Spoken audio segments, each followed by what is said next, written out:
If you look at your life right now and your future feels completely blur, like you're totally stagnant while everyone else is moving forward, then you're exactly in the right place. In this video, we're mapping out three distinct stages of this in-between phase, and you'll get to understand why you're experiencing them, what's the exact purpose of them, and how to make the best out of it.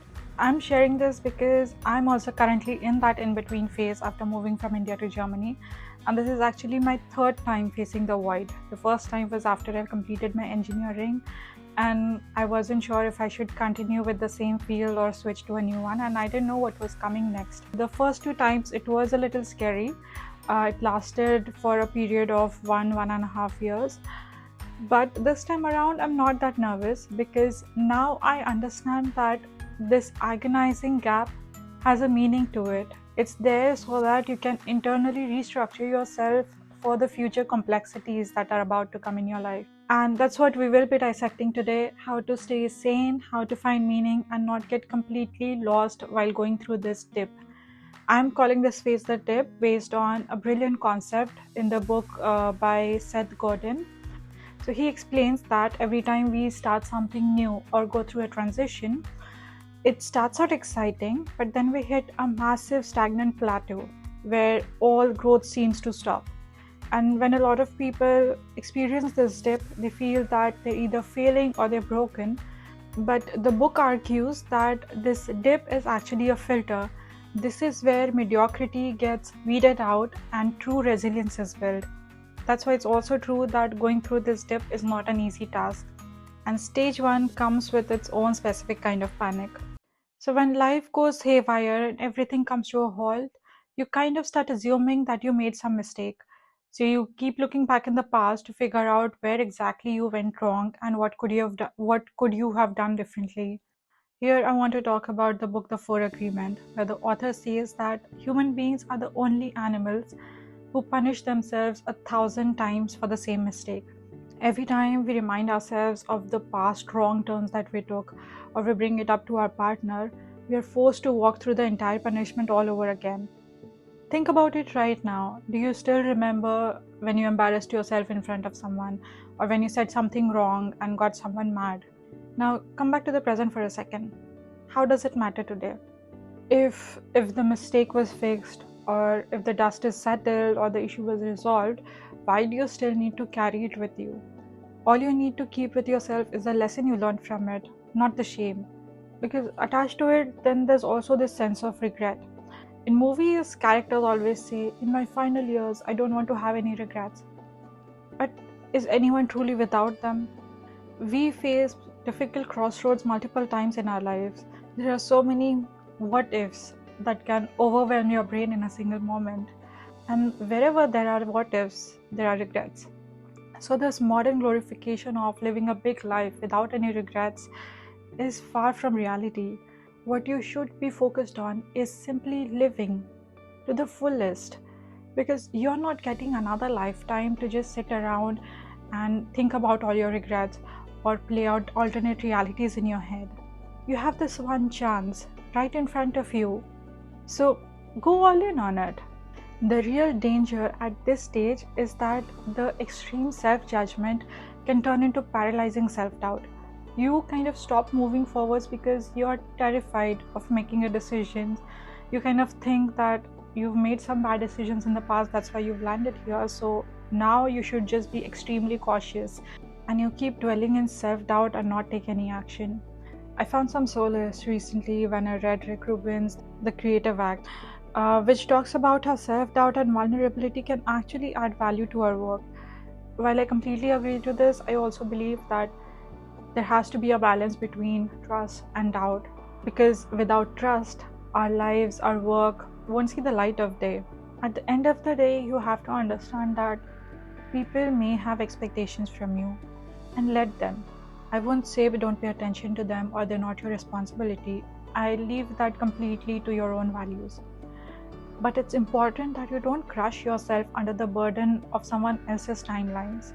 The only thing you can do is try your best. And if you're still stuck in this difficult phase, or it's still going to take some time for you to move forward, it's not your fault.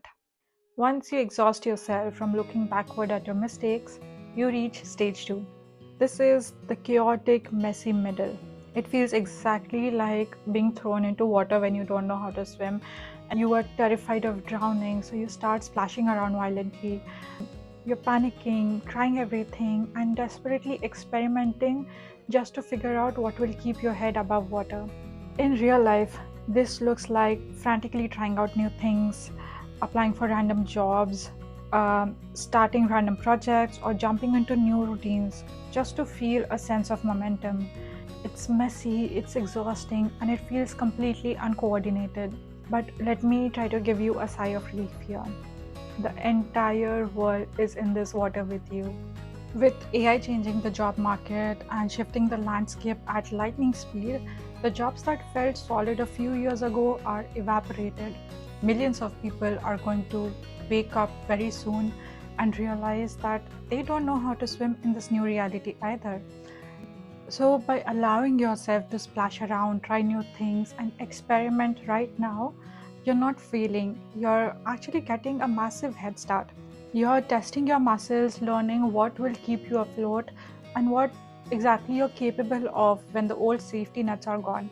It is uncomfortable, yes, but this is exactly the stage where the necessary skills and character is built, which will be required for your next phase. Eventually, after weeks or months of splashing around, you will reach a point of absolute frustration. You'll notice that nothing is still moving in your direction. Every door you try to force open is still locked, and it's in this exact moment you reach stage 3. You just let go. You completely detach yourself from the outcome. You don't try to force the 5-year plans or rush the future. You just surrender. You look at whatever tiny task or project you've picked up in the present moment and you decide to just focus entirely on that without any expectations, without any obsession for the results. You're just doing it for the momentum to find meaning in your everyday routine. And here's the beautiful irony of life. It's exactly always in the stage when you've completely dropped your expectations and stopped chasing, the right opportunity suddenly strikes. The more you rush it, the more you try to obsessively plan it, the farther away it seems to slip. When you let go of your need to control the future, that's when you open up the space for the future to happen. So, if you're stuck in this step today, this is exactly what you're going to do. You're going to look at what stage you're in and then give yourself a specific, gentle daily boundary. If you're in stage 1, run an identity audit. When you start drowning in shame, stop and ask yourself, am I a failure or am I just punishing myself for a past that no longer exists? Carry the lessons, leave behind the shame. If you're in stage 2, embrace the chaos. Give yourself permission to try things that might fail. Remember the AI shift. Everyone is learning how to swim right now. You're just brave enough to do it first. If you're in stage 3, focus purely on the task right in front of your face. Do your absolute best with whatever small thing you can do today and detach completely from the outcome. This dip, this in between phase, is not a void. It's a beautifully designed crucible. It forces you to drop your old script so that you can write a better new one. So, if you are in this phase right now, breathe. Your internal restructuring is right on schedule, and there's nothing that you have to be afraid of. Even if you're consumed by uncertainty and you're panicking, just remember that life is not happening to you, it is happening for you.